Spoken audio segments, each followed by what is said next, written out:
You are listening to the Life Coach School podcast with Brooke Castillo, episode number 296. Welcome to the Life Coach School podcast, where it's all about real clients, real problems, and real coaching. And now, your host, Master Coach Instructor, Brooke Castillo.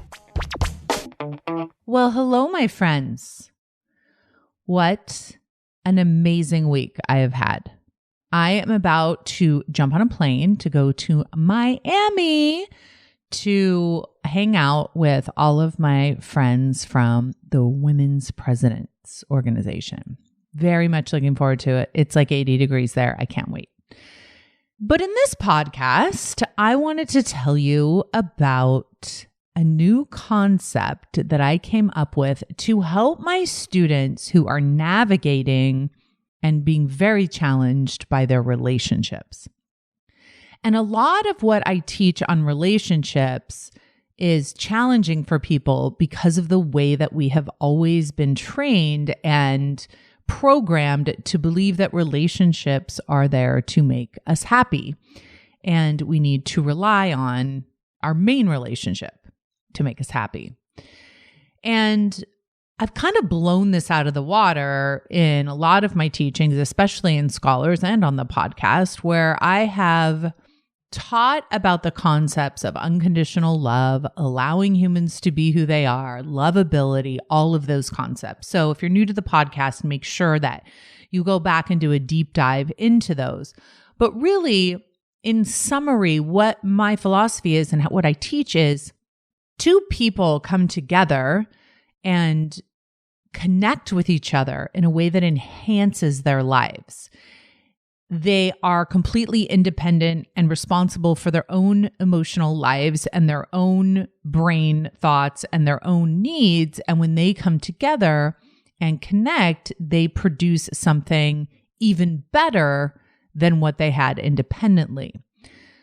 This is in contrast to a lot of what happens in relationship where someone feels a deficit in themselves. They feel something's missing and they're not as happy as they want to be. And so they want to go find a relationship that will fulfill that need and will answer that problem of not enoughness. Now, of course, when you get into a relationship where you're expecting the other person to make you happy and bring you happiness, you are constantly wanting them to behave in a certain way. There's nothing wrong with that as long as they behave that way. And really good relationships have a want match. And I'm going to explain to you what the want match is.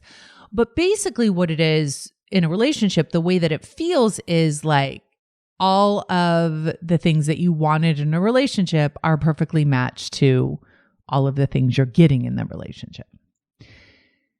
One of the issues that I think is happening in our society and has happened in our society is as humans, we do have the desire and the need to connect with other humans. We are a tribal species. We want connection. We want to be with others.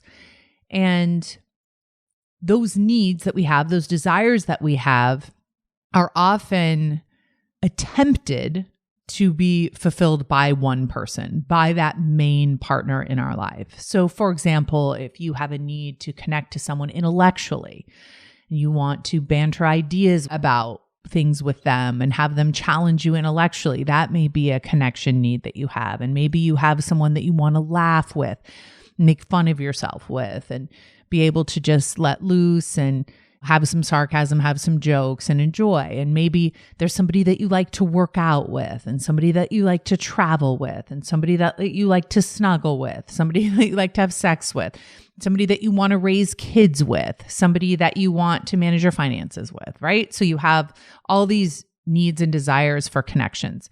And a lot of us are looking for all of those things in one person. And one of the things that I want to share with you and some of the work that we're going to be doing in Scholars this year is about how to get all of those connection desires met by multiple people in your life. Yes, having a partner who is there for you to love and appreciate and enjoy is very important, but placing all of your connection needs on that one person I think unjustly burdens that relationship and keeps us searching. So when we can spread those needs out to our friends, to our mentors, to our teachers, to our acquaintances, to our coworkers, there's not so much pressure on that relationship to constantly being delivering what it is we think we want and need. So that's kind of one of the main points I wanted to make about romantic relationships is it doesn't have to be a one-stop shop. We can decide what we want from our romantic relationship and then what else we want in terms of connection and where else will we get that and how to really plan for that and think about that consciously instead of letting that be kind of a haphazard thing. So when I teach about intimate relationships, especially marriage relationship, partner relationships where you're living with someone, one of the things I like to offer as a suggestion is that you find someone to spend your life with, your days with, who is easy for you to love, and their only job is to be there so you can love them. Because when you have a relationship that's based on love and only love, you always win. And the reason why I state it like their job is to be there for you to love them is so you can understand that you do not receive love from another human being. Love is not something that is sent your way and absorbed into your skin. It's not. It's not even an energy that you absorb. Love is something you feel because of a way that you think. And your relationships with other people are based on how you think about them and what you think about what they think about you. It is not based on how they feel. So, for example, I'm married to my husband, Chris, and if he feels love for me, if he experiences that vibration of love, then he's the one feeling it. When he says, I love you, Brooke, he's the one feeling the love. Now, when he says that, if I think a thought like, he loves me, it's so wonderful, I love him too, then I feel the love. If I believe that thought and I think that thought, he loves me, then I feel that experience. But it requires my thought. And this is very easy to prove because oftentimes in relationships, someone will be feeling love toward, quote unquote, someone else, and that other person will not feel that love, will not experience that love because they aren't thinking the thoughts that allow it to be generated in their body. So if the person's job that you're married to or you're in partnership with, if their job is just to be who they are in the world and your job is to love them so you can experience love, all of a sudden you stop trying to control how they behave so you can be happy or feel loved. They just get to be who they are and you get to be who you are and you get to be loved for who you are. The concept of lovability is you are 100% lovable, whether somebody finds you lovable or thinks that you are lovable is based on their love ability, their ability to love you, and nothing to do with you as a person. You are 100% lovable, period. And your lovability depends on the people who are loving you and their ability to love. So I get the question, well, that's disappointing that that's what relationships are. So how do we pick who to marry? How do we pick who to be with? How do we pick who to leave, who to divorce? And my answer is always the same on this. It's when you're able to love someone and you're able to be happy with someone no matter what, then whether you stay or go is simply based on what you want. And you can leave a relationship for no other reason than that you want to. You don't have to be in pain. You don't have to think it's a horrible relationship. You don't have to be in a fight. They didn't have to do anything wrong. You have the agency to leave a relationship if you want to, period. And you have the ability to stay in a relationship because you want to, period. If you leave a relationship because you want someone to love you more, you're always going to be challenged. If you leave a relationship because you want to be happier, you're always going to be challenged by that because you're expecting that other person in your life to provide that to you. And it may seem as if someone is providing that to you because when you're with them, you find it easy to think positive thoughts about them and you. And that's why you feel so much love. So there's absolutely nothing wrong with that. You just need to recognize that that is what is happening, is your brain is changing when you're in the presence of that person. That person isn't changing how you feel directly. So let's talk about the idea of being with someone and wanting them to be different than they are and wishing they did things differently and feeling like you have needs that aren't being met. This can be one of the most challenging situations to be in because you feel like you're in this relationship with this person and they're doing things that you feel is making it very hard to love them. They're maybe showing up late. They're not being attentive enough. They're spending too much time at work, spending too much time watching TV, drinking too much, whatever they're doing. And when I make a recommendation, hey, just allow that person to be who they are, that may be infuriating to you because you may feel like, I don't want to be married to the person who's doing this and I don't want to get a divorce. So I think the solution is this person changing. And I always say to my students, like, listen, I am in. If we can control the people, let's control the people. If we can make our husbands and wives and partners exactly who we want them to be so we can be happier, let's do it. The challenge is it very rarely works. So I'm not suggesting that you don't ask your mate or friend or other person that you are in a relationship with. I'm not suggesting that you don't ask for what you want. What I'm suggesting is that you just don't get disappointed if they don't do it, because then you've added your emotional responsibility to that person behaving a certain way. And 9 times out of 10, you're going to be disappointed, especially if it's something they're not actively doing. Now, some people, you will notice, are much easier for you to love than others.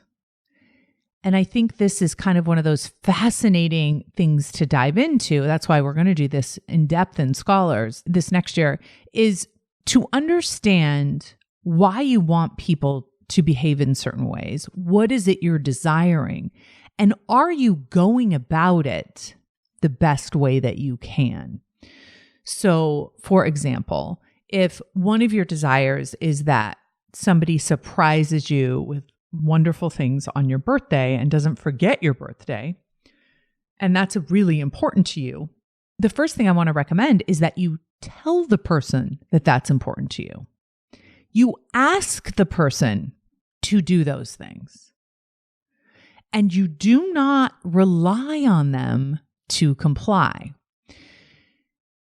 I feel really strongly about this because I think there are a lot of relationship situations where people end up compromising way too much and being miserable in a relationship where they're having to do a lot of things that they don't want to do, and their partner is having to do a lot of things that the partner doesn't want to do. And so there ends up being a lot of resentment. I'll give you an example of this. If I want Chris to come home early and go to bed with me on time and make dinner every night and tell me I'm beautiful all the time, I can ask for those things.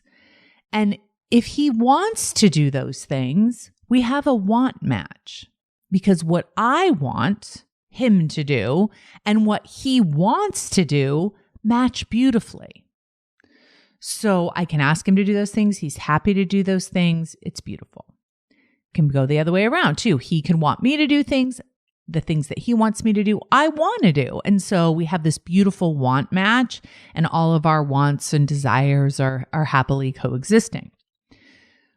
If I want Chris to do all those things and he doesn't want to do those things don't come naturally to him. He's not interested in doing those. He begrudgingly does them. They don't feel right to him. They feel contrived. Then we don't have a want match. And he's doing these things out of a sense of obligation. And then he's asking me to do things for him, and I want to comply and do them out of obligation for him. And then all of a sudden, we're both locked into this relationship where we're having to do things we don't want to do for the sake of the other person. And so we're both a little bit miserable because we're in this relationship full of all this compromise. And so I don't recommend that you ever do a relationship based on obligation, because the propensity of the negative thinking is so high and there's so much of it that the resentment then gets perpetuated. Because if you think about, if your A line is, I'm doing something because this other person is making me, you're going to be doing that out of a feeling of maybe frustration, obligation, duty. And if it doesn't feel good, that's what you're creating in this relationship, a lot of negative emotion. And what I mean by feel good is the emotion driving the action is a positive emotion.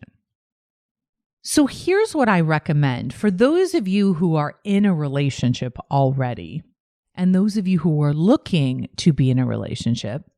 Evaluate your want matches with your partner. So the way that you do this is you make a list of what you want in and from your relationship. I want, maybe you want physical connection and cuddling this much of a time, and you want sex this much of the time, and you want to travel this much of the time, and you want to have deep conversations this much of the time, and you want to have date night this much of the time, and you want the person to plan trips and outings and surprise you with jewelry, whatever it is. Just make the list of all the things that you want. And what you do is you test that against what your partner actually loves to do. Oh, so like, for example, you could say, I love having sex once a day. That's like what I want in a relationship. And maybe your partner's like, I love having sex once a day too. That's so great. You have a want, I have a want, we have a want match. Maybe you say to your partner, I really want to travel. And maybe your partner, that isn't necessarily something they would do without you, but they're happy to do it. They're happy to travel. They're happy to plan the travel just because you want it. It's like, oh, well, if you want it, then I want it. So that's a good want match. Another example of something like that is sometimes when people text me, I don't text them back right away. And so they'll start to feel like I'm ignoring them, or I don't care about them, or I don't love them. And they'll say, hey, would it be okay if you would just respond to my text when I text, just to let me know that I got it? And that's not something I would normally naturally do because it's just not something I do, but I'm happy to do it if someone asks me to do it, right? Oh, of course I'll do that. No problem. It's not out of a sense of obligation or all. I don't feel resentful about it. I'm happy to do it. That's a want match, right? So there's wants that you both naturally want. And then there's wants that you ask for that the person is happily wanting to do for you because you asked. And then there's things that you may want your partner to do, or your partner may want you to do that you don't want to do. And then we don't have a want match there. I want to have, a romantic dinner 3 nights a week. And maybe Chris doesn't like romantic dinners. They feel torturous to him. He's not interested in that. He doesn't want to go out to eat that much. That's not a want match there. And so when you look at what you want and where it matches with what your partner genuinely, authentically wants, you can see how many connections that you have there. And you can see how many matches that you have there. And it will help you to align with each other. If you're just dating someone, it's a really good way to be open and honest ahead of time before you make a commitment. Hey, these are the things that I really want in a relationship. Are these things that you really want to give? And will you please be super honest with me of the things that you're not into and that, you'll do probably in the beginning of the relationship, but then ultimately you're not going to want to do them because you don't want to do them. And I think what happens is when you have this honesty with each other and you talk about the amount of matches that you have, if you have very few matches, like your partner wants a bunch of stuff that you don't want to do and you want a bunch of stuff that he or she doesn't want to do, you run into this problem where you're always both going to be wanting, and you're going to need to get those wants, and you're going to fulfill those desires in other ways. And so you have to know what your deal breakers are. You have to know what's important to you. The way not to approach this is to say, well, my deal breaker is I need to have romantic dinners 3 nights a week. And so because that's a deal breaker, you have to do that for me, or I don't want to be with you. Because like I said, making someone do something they don't want to do as part of your relationship out of a sense of obligation or threat is going to disconnect you rather than connect you. So I'll have clients say to me, well, I want to have that romantic dinner because I want to feel connected to my partner. And what I often say to them, but if they're doing something they don't genuinely want to do, you're increasing their disconnect because they're feeling obligated and threatened to do something. That's the opposite of feeling connected to you. So if you want to feel connected and you want them to feel connected, it comes from that authentic place. And if there's something that doesn't match in terms of your desires, there's other ways for you to fulfill those desires and needs. And maybe it's finding someone else, but maybe it's finding another way for you to take care of that need for yourself. And I have to say that I think it's important to have some major want matches. I think if you're interested in being in a committed relationship where there is complete commitment of, monogamy, that's a really important want match. If someone's not interested in a monogamous relationship and you are, obviously that's going to be a huge challenge. You can threaten them and force them, but if that's not their true desire, there's going to be conflict in the relationship. So I think recognizing what are your deal breakers, what are the most important things to you, and then what are the other things that you want that you may not get from your romantic relationship, but you could get in many other ways from many other relationships.